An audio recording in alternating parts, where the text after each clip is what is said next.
guys, and welcome back to my channel. It is Shay Michelle, and we are back for another video. Okay, today we are doing a long-awaited Q&A, and when I mean long and awaited, I mean like, I'm sorry y'all, I'm like 2 months late. Very spontaneous. I just looked at all of the questions I've been collecting from you guys, and so I kind of just like grouped them. A lot of the questions revolve around the same concept. Let's just get right into it. One of the main questions I always get is, why Harvard? What made you go to Harvard? And so my first response is, it's Harvard, like why not? But if I dive deeper into that, I would say it's because of the resources that would be given to me, the connections. It was because of the kind of like the weight that's held with going to this institution. You know, it's the alumni database. It's kind of, it was me honestly thinking towards the future. So right before I got accepted to Harvard, I was actually planning on going somewhere else. I kid you not, the day I got my acceptance, I was planning on clicking accept to the other school, like confirming that I was going. And so basically the reason I said, okay, let me take a step back and rethink kind of like where I want to go to school, is because of what I would get going to Harvard, which is resources during college and after college. When I say resources, getting even deeper, I mean who I would meet, the different connections I can make with people in just about every single industry that this world has to offer, right? And the educational resources I would get, whether it's the research opportunities, whether it's the abroad opportunities, traveling. Like that school has paid for at least 5 trips of mine to just do random academic. We have something called Visitas, where you come as a senior in high school right before it's time to commit. I forgot the day you commit. Isn't it like May 1st or something like that? So it's like Visitas is sometime in April, right? Because anybody that's admitted to Harvard gets in March. And so I came with such an open mind. I was so excited just to see what this school had to offer. And ultimately I was just blown out the park, because being there and meeting students and just understanding the vibes, you know, a lot of the people, I was able to meet quite a few people like me in my incoming class and the people who are already there. And I was just like, okay, you know, Harvard was the whole package, but then it became, you know, the actual whole package the moment I was able to meet students and say, okay, these are people I can see myself being friends with. I can see myself having a good time at this school. And so that's another proponent. I think that when it comes to the social life and the type of students that are at our school, I think there's a huge misconception for anyone who, you know, obviously has never been to Harvard or known anybody at Harvard, but, you know, like socially we're just like everybody else. I think, you know, obviously media portrays people as like just nerds in the book. Yes, we in the books, but we're also know how to, you know, do other things. Another question that I've been getting is like, how has your experience been? And I'm gonna do a 4-year synopsis that'll really dive deep into my experience, but for now I will tell you, I think I had a really good experience.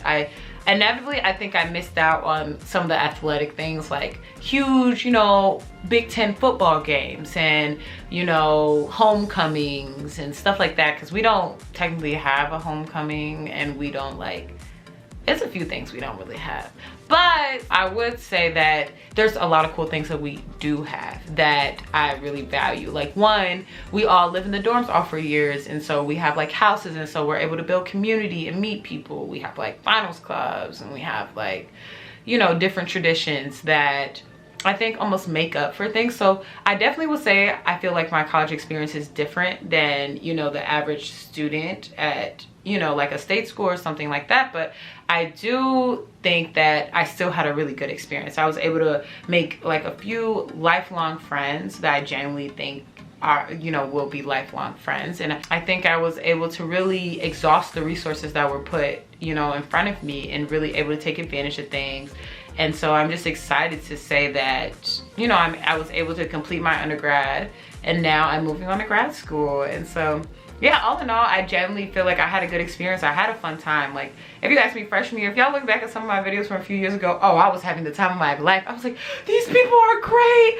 You know, I'm gonna have to do an update. But I would definitely say I could still leave and say like I was able to find my group of friends and I had a good time. I would definitely say like my experience has been really good. I think it's been a typical college experience. Of course, it's a little different because, you know, we do have some stuff and we don't have some stuff, but overall I think that I've had a blast. Another question I've been getting a lot is like, do you have any advice for someone who is college or university bound?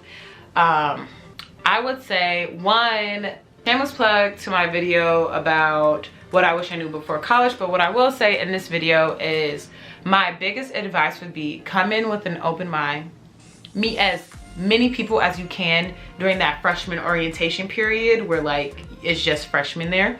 Meet as many people as you can.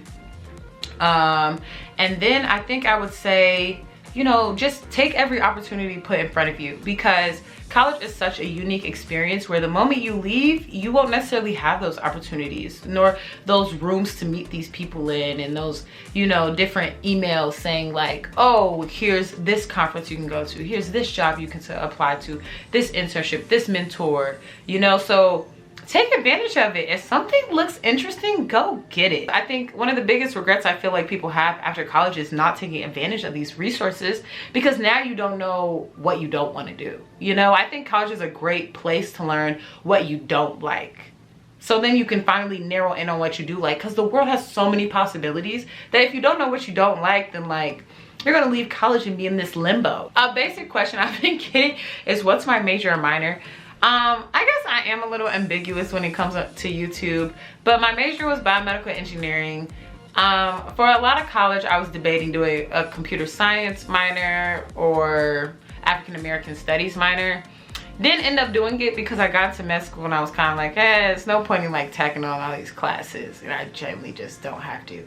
So yeah, I just ended with what Harvard would say, a concentration in biomedical engineering, and I had no secondary, which is what we call a minor. Another question I've been getting, I tried to kind of, you know, debunk this with my various vlogs, but like, what's a typical day like for me?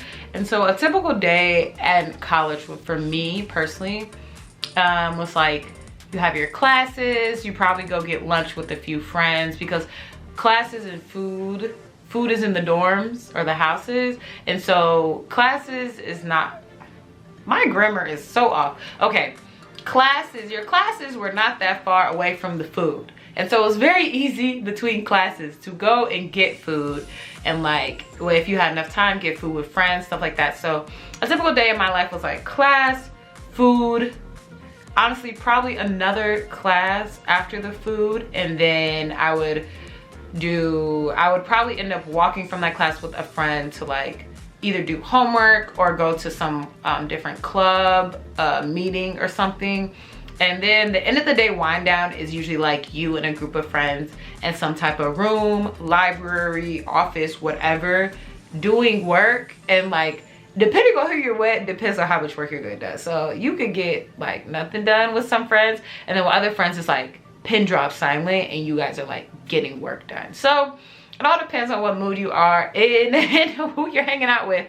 But that's like a typical day for me. So class, food, class, meeting, friend. I guess when I was doing research for me personally, it was more like class, food, class, research. And then when I came back, it was like dinner time, then homework. So all in all, homework's like at the end of the day, it's not that far from high school, honestly. It's just you're in a different environment with different people, and now you just honestly do everything with people, because why do it alone when you got a whole campus of people there? I've gotten how's the food, and this is a question I really want to answer. Personally, I don't like that food. I thought the food was awful.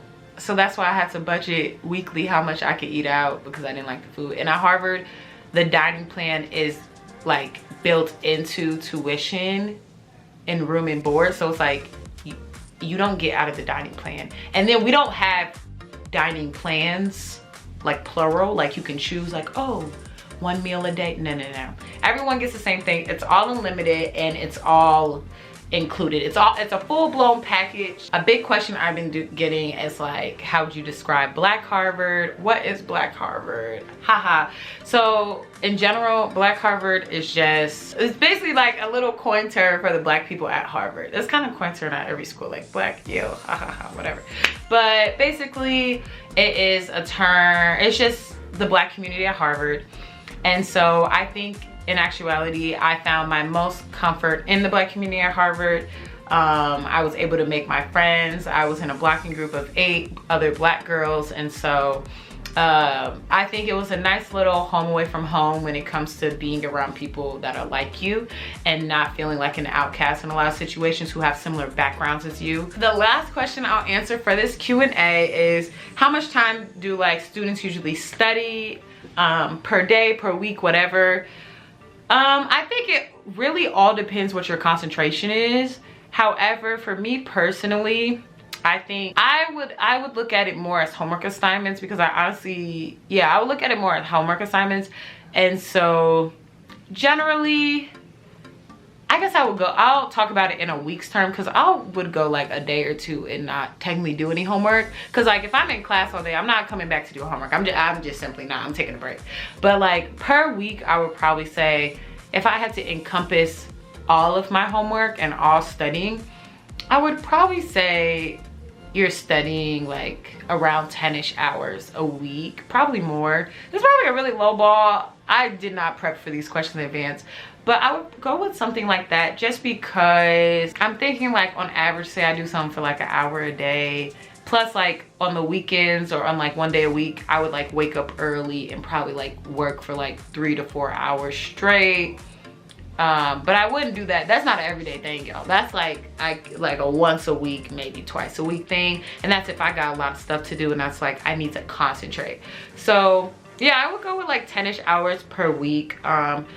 This is outside the classroom. This is not inside the classroom. I'm not talking about being in class. I'm talking about self-study on your own, friends, whatever, but just not in the classroom, on your own time. If you guys liked the video, I hope I answered just about, you know, most of your questions or all of your questions somehow, some way in the questions that I did answer, just because a lot of them are very similar. I want to thank you guys again for watching this video. Don't forget to like, subscribe, comment, and yeah, we can do another Q&A. I'm excited. I look forward to reading all you guys' comments under my videos, and I hope you have an amazing day, and I'll see you in the next video.